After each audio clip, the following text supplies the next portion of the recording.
Hola mis amigos de People VIP, es Carla Montalbán y hoy estoy con el actor Ryan Guzman que viene a hablar sobre el final de 911 en ABC y de su nueva película con Isla Fisher, The Present. Aquí les va. Stay calm. And nobody. So 911 has been incredibly successful under your portrayal of Eddie Diaz. What aspects of your character do you find most challenging and rewarding to bring to life, especially in the intense situations depicted on the show?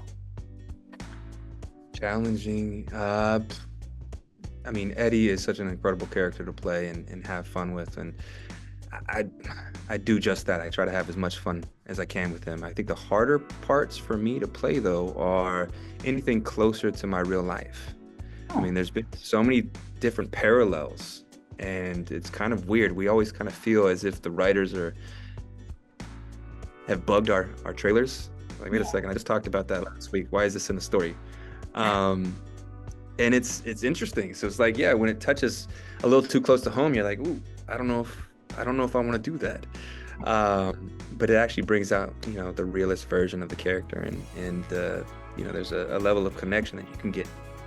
And I want to transition a little bit to talk about other things that are going on in your career because now that the season is over, you're also today streaming The Present, which seems like a departure from your previous roles, even though you've had such a varied career. Can you tell us a little bit about your character in the film and what drew you to this character project alongside Isla Fisher and Greg Kinnear? Those two names are the things that drew me to the project. Isla Fisher. Oh man, they are incredible individuals, let alone actors. And Isla I can't sing her praises enough. She's an incredible individual, but also very, how can I say that? She's just a good person.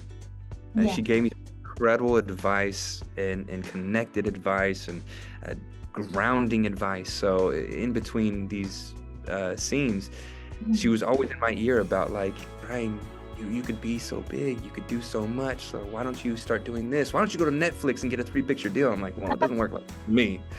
But yeah, she's just an awesome person. But as far as the character I play a guy named Richard, and he is in love with Isla's character or lust with Isla's character, and he sees a moment of opportunity when Isla's character happens to be parting from her then husband.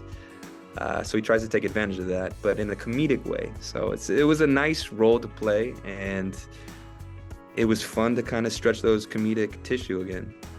As the Latino community comes up in the United States and in media, what do you think is the importance of not just portraying a Latino character, but of just having more actors and more diversity come up in TV and in movies as well? Yeah, diversity is key. And I would like to touch upon not diversity as far as stereotypical diversity. There's so many different stories that we all have to offer. My story is very different from the Chicanos out here in Los Angeles. I'm from Northern California in Sacramento, so being Chicano out there is completely different. And more times than not, I get confused for a white guy.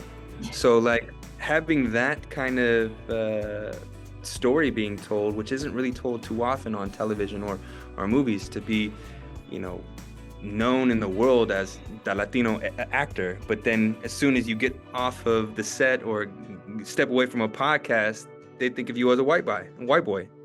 So it's so interesting that I would love to have those kind of stories be told, and the diversity range in so many, from rom-com to dramas to actions. Like, let's just see a lot more of us in films and television. So much to the point where it doesn't become the Latin actor doing this. It just becomes that actor.